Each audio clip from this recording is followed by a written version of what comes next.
Hey guys, real quick before we start, we just opened enrollment for the Core EM Modular CME course. We've packaged our most foundational and impactful podcast episodes into 12 modules like airway, trauma, peds, and the list goes on. It's all audio-based, so you learn on your own schedule and earn 12.5 Category 1 credits while you do it. The link is in the show notes, or you could just head over to coreem.net under the blog post section and sign up. Okay, now on to our episode. Welcome back to Core EM. Today I'm here with Dr. Nichole Bosson. She's the medical director for the Los Angeles County EMS Agency. She's also an associate clinical professor at the David Geffen School of Medicine at UCLA. And we're so excited to have her because today we're going to talk about pre-hospital transfusion, which is something that I've never seen, but is slowly working its way across the country. So excited for you to be here and teach us about what this is, why we're doing it, and what we can expect possibly in the future. So thanks for being here. Oh, I'm thrilled to be here. Thanks for having me. So let's start off very simple. What is pre-hospital transfusion? Well, pre-hospital transfusion is the delivery of blood products in the field before the patient gets to the hospital. So why is this something that you think is important? Where did this idea come from? So traditionally in ground EMS in the United States, our approach to pre-hospital resuscitation has been largely founded on delivering crystalloid to patients before they arrive in the hospital. But we know that our strategy in treating hemorrhagic shock in the emergency department is much different, right? We typically start with resuscitation with blood products. And we know that that is a critical intervention for patients in hemorrhagic shock. And so the concept was, why don't we do this sooner, right? Patients are hemorrhaging in the field and potentially dying before we get to the emergency department, before we get to the operating room, before we can get definitive control of the hemorrhage. And so by initiating the blood product transfusion earlier in the resuscitation, there's a real potential to save lives. And there have been some amazing early adopters of this therapy, including San Antonio, the STRAC program, that have demonstrated that EMS systems can do this safely and effectively and really make a difference and save lives. To me, this sounds like a great idea, especially as our ATLS algorithms have evolved. They've emphasized blood transfusion earlier rather than fluid first and then blood transfusion later. So it only makes logical sense to me. Yeah, you're absolutely right. If we think about patients who are in hemorrhagic shock, the treatment should be blood. And there have been several important position statements from national organizations that have advocated for this concept, that if feasible, we should be delivering blood products in the field to patients in hemorrhagic shock. What data do we have to support this idea at this time? And the data themselves are a bit murky, and there's still ongoing efforts to understand exactly what blood products we should be administering and when. We do have several trials that have been published looking at either plasma or plasma in combination with PRBCs, and the data are a bit mixed. The COMBAT trial said no, the PAMPER trial said yes. The refill trial that looked at both PRBCs as well as plasma also did not demonstrate a benefit. But collectively, when you look at these data, there is a suggestion that it takes longer than 20 minutes to get that patient to a trauma center, that there is a benefit of initiating that field transfusion. And we think about, rural systems, but even in urban centers like Los Angeles County, right, we have rural pockets, we have traffic congestion. When we looked at our data, it would take us a median time of 35 minutes to initiate transfusion in the hospital. And if we can bring those blood products into the field, we can do it much quicker. So talk to me about your work in LA. What have you guys done? So we began our efforts to implement a pre-hospital blood transfusion pilot a couple of years ago. It took that long to stand it up.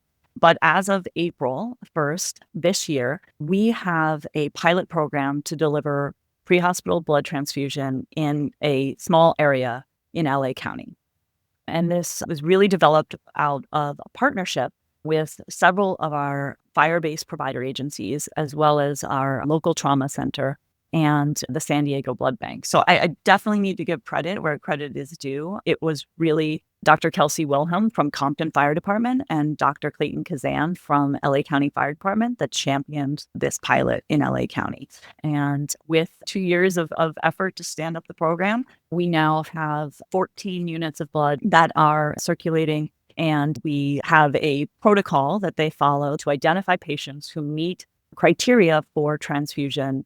There's important partners with this effort. So in terms of implementing a program for prehospital blood, we needed to identify someone who was willing to distribute the blood to EMS and trust EMS to be able to manage that blood product and, keep it at the correct temperature and transfuse it appropriately. We also needed a partner to take the blood back because EMS is not going to transfuse all the units of blood. And so importantly, we don't want to waste that blood. And so the way these partnerships have worked for us is San Diego Blood Bank distributes the blood products to LA County Fire and Compton Fire. They are on the ambulance until 14 days prior to their expiration. And then they are distributed back to the San Diego Blood Bank and then go to Harbor UCLA to be used within their lifespan. And this is monitored the entire way to ensure that the blood products are kept at the appropriate temperature and always under the correct conditions to ensure that blood product is safe. What are the indications that paramedics would use to initiate this transfusion in the field? So the indications vary by system. In LA County, we chose 2 populations to start, and that is our patients with hemorrhagic shock due to trauma, as well as postpartum hemorrhage. There are other systems that also include more broadly medical indications, but we wanted to start with the very focused indications for our paramedics. And then we have certain parameters that the patient should meet in order to require a prehospital blood transfusion. And so our thresholds are a systolic blood pressure less than 70, or a heart rate of greater than 110 and a systolic blood pressure less than 90. So a shock index 1.2 or greater. And the last criteria is if EMS personnel witness a traumatic cardiac arrest. And the paramedics will administer 1 unit of whole blood, or in some cases, if they're not able to source the whole blood, 2 units of packed red blood cells as an alternative approach. Okay, that's amazing. Talk to me about how the rollout has been going thus far. So we started this about 6 months ago, and there have been a lot of lessons learned. It's an incredibly challenging program to implement, obviously, and it's been a huge amount of effort on all fronts to ensure the success of the pilot. So there are actually currently 3 active prehospital blood transfusion programs in California. One is in Riverside Corona Fire, our program in LA County, and then Ventura County Fire as well. And there are 2 more programs that we anticipate to initiate shortly in Sacramento and San Bernardino. And so as a collaborative, we call ourselves CalDrop.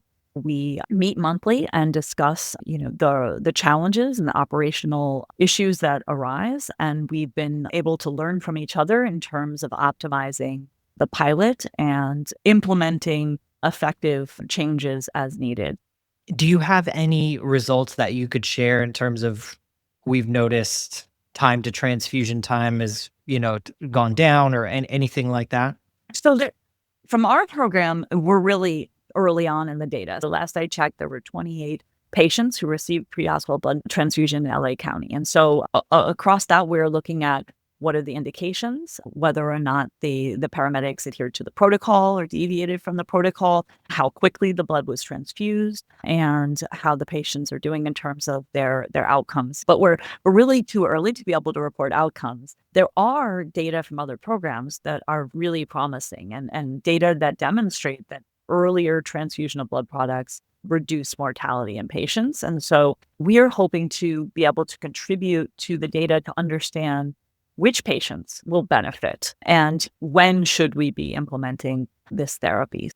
So what are some of the barriers or challenges that you faced as this program's rolled out in LA? I think first off, it's really important to get buy-in from all the stakeholders. And so there have been challenges with just engaging the different parties. One of the things is trauma surgeons being concerned about depletion of the blood supply. And so we really took time to discuss across our trauma system how we were going to do this safely and effectively and be good stewards of the blood supply. And I think we got really great support from our trauma system as we, discussed this and came up with a plan to roll it out. Also, community engagement is really important because you have certain communities that may not wish to receive blood. Jehovah's Witness is one that comes up frequently. And how will they respond to this therapy in the field? And actually, they've been incredibly supportive. They want to just share their concerns and know that EMS is going to take steps to identify whether a person wishes or does not wish to receive the blood. Another thing that comes up is a concern about women of childbearing years and issues with future pregnancies and hemolytic disease of the fetus and newborn. And actually, the data show that that's an extremely rare complication. And we've done some work in LA County. My colleague, Dr. Wilhelm, looked at the frequency and risk of this in our system. And we've partnered with experts to understand the implications and how we can message to our receiving hospitals if a patient does receive blood and that person is, a woman of childbearing years, what should be the next steps in terms of optimizing that patient's recovery. So, I think when EMS systems are rolling out these programs, the importance is engaging all of the stakeholders, including the community, including the trauma system, all of our receiving hospitals, really communicating what we're doing, why we're doing it, how we can work together. Now, zooming out to a national level, where do you see this going over the next 5 to 10 years? If you were to just take a stab at what can we expect in the future? Well, what we've seen thus far is a rapid expansion of programs across the country. And so I think we can expect that these programs will continue to develop, especially in areas where there are delays to trauma care.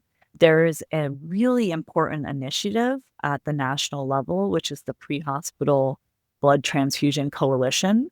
And they are incredible supporters of this effort. They're really leading initiatives to ensure the feasibility and sustainability of these programs, right? Which means that EMS needs to be able to recuperate costs for implementing these programs. Right now in LA County, it is our fire departments that have put up the funds to make these programs happen.